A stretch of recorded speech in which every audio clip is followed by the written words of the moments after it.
Pressure mounts for Trump to secure release of U.S. teen held by Israel. As Rubio visits Israel, family members and lawmakers push Trump to demand the return of 16-year-old Mohammed Ibrahim of Florida, detained 8 months without trial. Young Palestinians on October 13 looked toward Israel's Ofer military prison in the West Bank. Getty Images. By Kate Brown. When Israel and Hamas agreed to a ceasefire earlier this month, Mona Ibrahim began tidying up her West Bank home. She was hopeful that her 16-year-old son, Mohammed Zahir Ibrahim, would soon be released from Israel's Ofer prison after 8 months detained without trial. Nearly 2,000 prisoners and detainees were set to be freed in an exchange for hostages held by Hamas. Surely, she said, they would prioritize a U.S. citizen, or at least a boy. Get concise answers to your questions. Try Ask the Post AI. She prepared his favorite dish, makluba, layered with chicken, rice, and vegetables. Relatives in California and Florida waited by their phones. But as news of happy reunion swept Gaza and the West Bank, there was no sign of her son. Follow Trump's second term. Follow. I cried the whole night, Mona said. Mohammed Zahir Ibrahim, 16, has been detained by Israel without trial since February. Mona Ibrahim. In the days since, pressure on the U.S. government has mounted. 27 U.S. lawmakers urged the Trump administration to secure his release earlier this week, in a letter to U.S. Ambassador to Israel Mike Huckabee and Secretary of State Marco Rubio, who is in Israel to meet with President Benjamin Netanyahu on Thursday.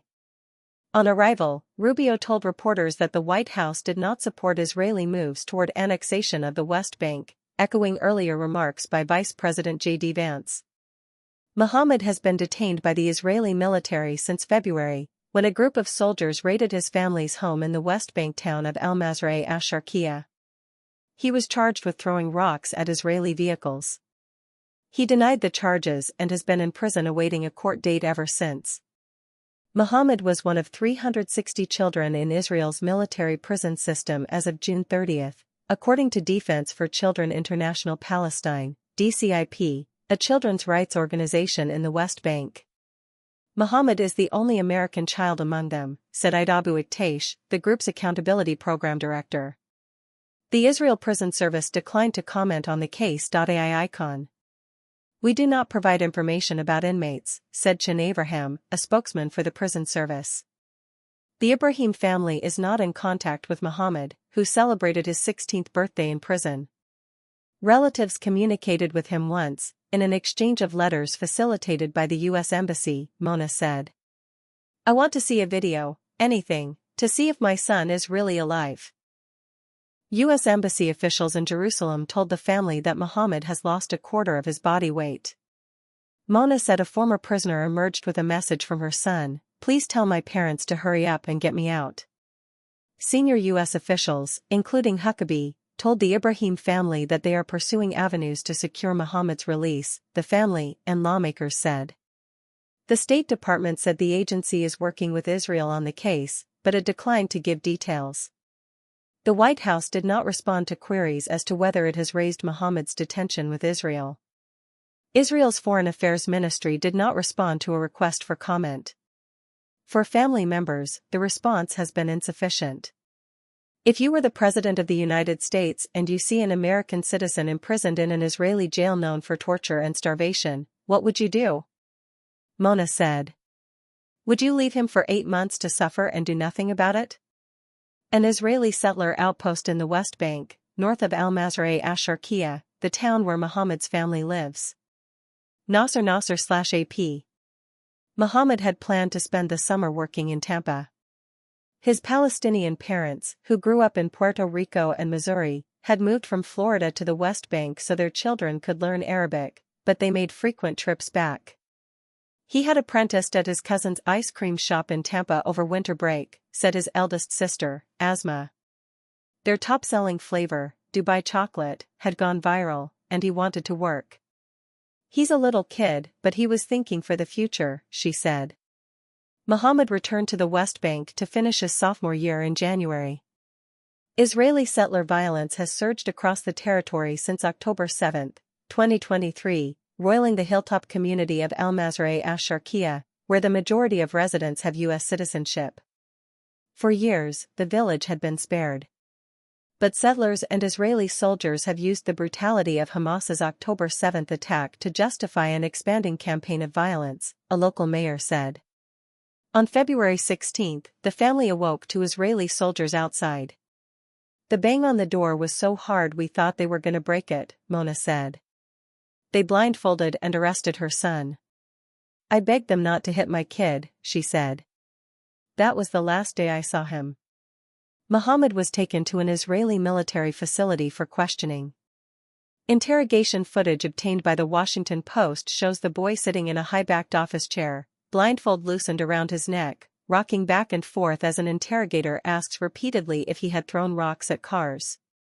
Ziad Kadur, an uncle in Florida, confirmed that Mohammed is the boy in the footage. In a statement to a DCIP lawyer reviewed by the Post, Mohammed said he initially refrained from confessing, but a masked interrogator threatened to have soldiers beat him.